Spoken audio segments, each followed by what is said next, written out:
Hey, my beautiful people. Listen. I didn't go live. I'm recording this, and I'm not gonna go live. Um, and you can go back. But what I'm about to say is very, very important. It is extremely very important. Let me tell you something. Um, I want to address a couple things. A couple things I need to address. Okay.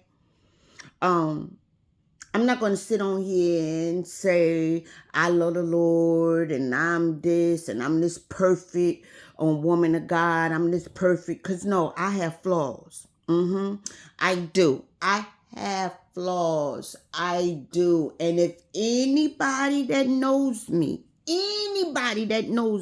know that I am so transparent when it comes to me that they know that I let people know I have flaws. Okay, no, that's the first thing. The second thing is I'm not fake. I am not a fake woman of God, Christian, whatever you want to call. I am not fake. I am as real and as raw as they get. As they get. That's the second thing. The third thing is I know that everybody have a process. I do though. I know that people need deliverance and people deliverance don't come the same way as everybody else deliverance. I do understand that. I do. What took me 20 years to get over might not take you that long to get over. I know all that. Okay. And that's the third thing. The fourth thing, I'm not judging anybody. What I'm saying is the God honest truth. What I'm about to say is the God honest truth. And if you still here at this point of this video, you will understand what I'm saying. The first thing that I want to address is church hurt. I am so sick and tired of fucking people saying that church hurt does not exist. That is not true. That's a lie from hell. Church hurt existed.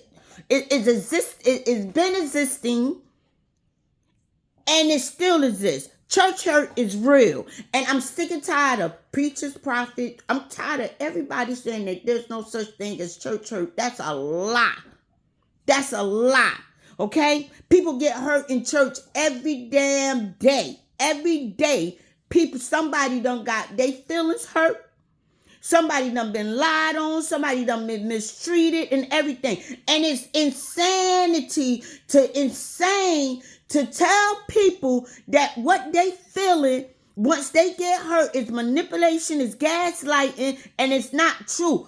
When you tell people that they not hurt when they hurt, that's a lie. Okay? The Bible is full of people that's been hurt and have addressed hurt in the Bible. So stop telling people there's no such thing as church hurt. Okay? Your manipulative ass self. You're gaslighting people's feelings. So stop telling people that church hurt don't exist. They do. Okay? That's the first thing I want to address. The second thing I want to address is y'all fake ass Christians. Y'all fake ass want to be the best Christian in the whole wide world. Let me explain something to you. You might can fool so many people. You might can fool a lot of people, but you can't fool God. God see your evil heart. He see your evil intentions. You sitting on Facebook, Instagram, TikTok, you doing all this and you quoting all these scriptures and you want people to think that you got it all together and your attitude stinks. You have one of the most nastiest ass attitude. You don't know how to treat people. You disrespectful. You don't give people no mercy, but you want mercy to be given to you. You don't know nothing about no grace, but you want grace to give somebody to be graceful to you. And I'm the one that will call your ass out. I'm the one that will cuss you out. I will cuss you out because I am so sick and tired of church. I'm tired of church. Yes, I am. I'm tired of this bullshit that goes on behind the four walls. Okay? And that's why the church is empty. That's why there's people that's not going to church. That's why people don't believe in Christianity. That's why people don't trust y'all. Because y'all are fake, phony. You're mean. You're evil. Okay? And God knows that. You have wicked thoughts. You thought evil. Okay, you so holy. You up there, you're worshiping, you're leading praise and worship, you're prophesying, you're doing all this other stuff. And you can't stand not you pick and choose who the hell you want to. Yeah, that's your, yeah, again, I get it. But why not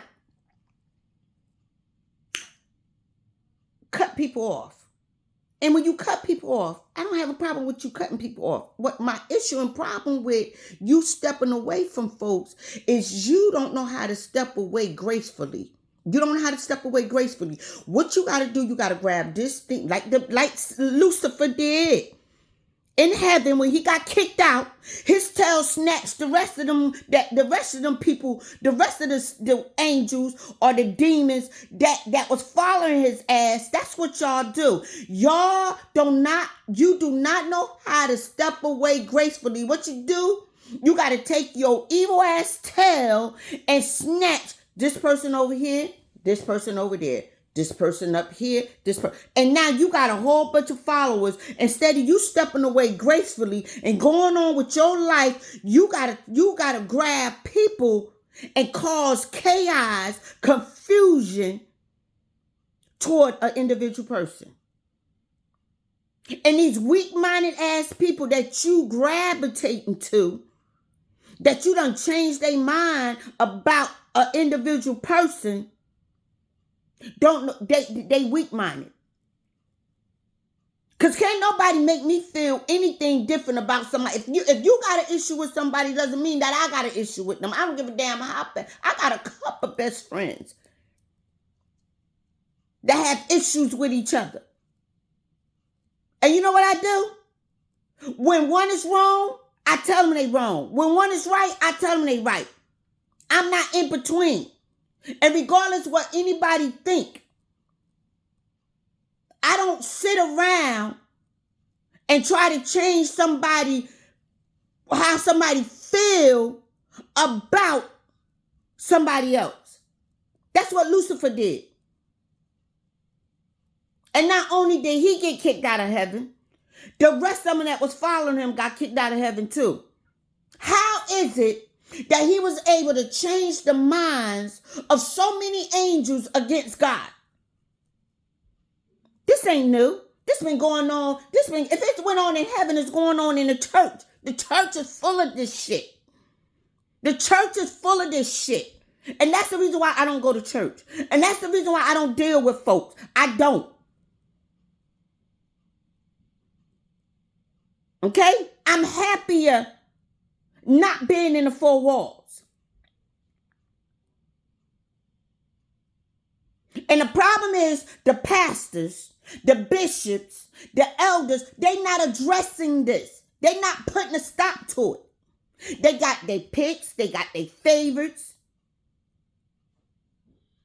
And they not shutting stuff down. Let me tell you something. I had my old pastor Patty, not Pastor Patty James, Pastor Tweety, Rosalind Tweety. Back in the day, she didn't play that.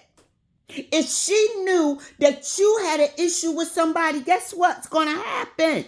Y'all, the person that you got an issue with, she going to make that person your prayer partner. Y'all going to have to become prayer partners. Pastor Tweety did not play that. She didn't go bump the bump. She didn't. I've never in my life. And now, yes, there was still stuff going on. But Pastor Tweety didn't do that. If she knew you had an issue with somebody, she didn't talk to you. And y'all came together. She will bring you together. Not have private meetings with one another. She will bring you together and she would address it. That's what my Pastor Rosalind Tweety used to do.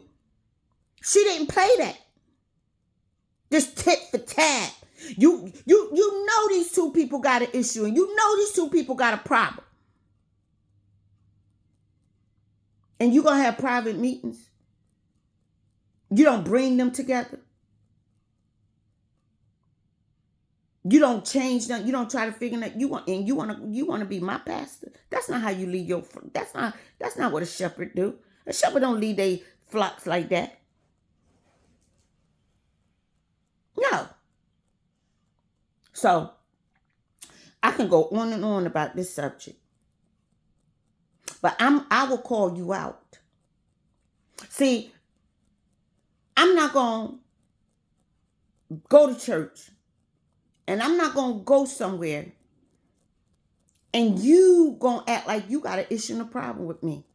I'm going to address you. Everybody know that about Ella. I'm going to address your ass. I'm going to put you in your place. I'm going to let you know what you did to me. And that's the problem. You call yourself saved? You call yourself a pastor? You call yourself a bishop? You call yourself a prophet? You love the Lord, and then you acting all fishy and phony, and you doing all this shit to me? I'm the one that will call you. I'm gonna pull your call, and I'm gonna pull your tail aside, and I'm gonna address you. And if you keep doing it, then I'm gonna have to do what Paul did to Peter. I'm gonna address you out openly. I'm gonna rebuke you openly. That's what Ellen gonna do. Cause I ain't got time. I ain't got time for that. Listen, you don't have to mess with me. That's your right. You don't have to deal with me. That's your right. You don't have to deal with certain individuals. That's your right. But what you don't have the right to do is try to tarnish somebody's name and tarnish and make everybody else feel some type of way. And let me tell you something too. Let me say this. If you are so easily influenced about how somebody feels about another individual person, that's because you feel that way about that individual person. And you don't. And if somebody came back and told you and asked you why you don't like this person, you couldn't even give a straight answer. You don't even know why you don't like this person. You going off what somebody done told you, and you think God pleased with that?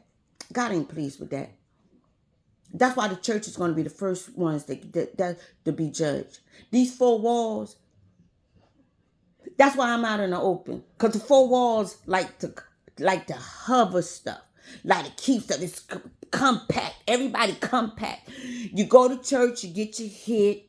You don't get delivered. You don't work on you. You don't do nothing. You the same over and over and over again. And you don't follow scripture. The scripture say if you got an issue and a problem with your brother, you're supposed to address it. I don't deal with church folks. I don't.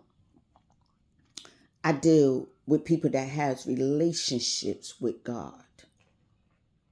There's a difference. If you have a true relationship with God, that's who I deal with. I don't deal with church folks. I don't. Because church folks is full of religion. You're a bunch of Pharisees. That's exactly what you are. So, I know this is a long message, but I promise you, if you got to this end, you'll understand everything I'm saying. This is so real. I promise you. Stop telling people church hurt does not exist. It's a lie from hell. That is not biblical and it's not true. There is such a certain thing as church hurt. If cancer is in the church, kidney failure is in the church, heart disease is in the church, you can find every infirmity in the church, in the four walls.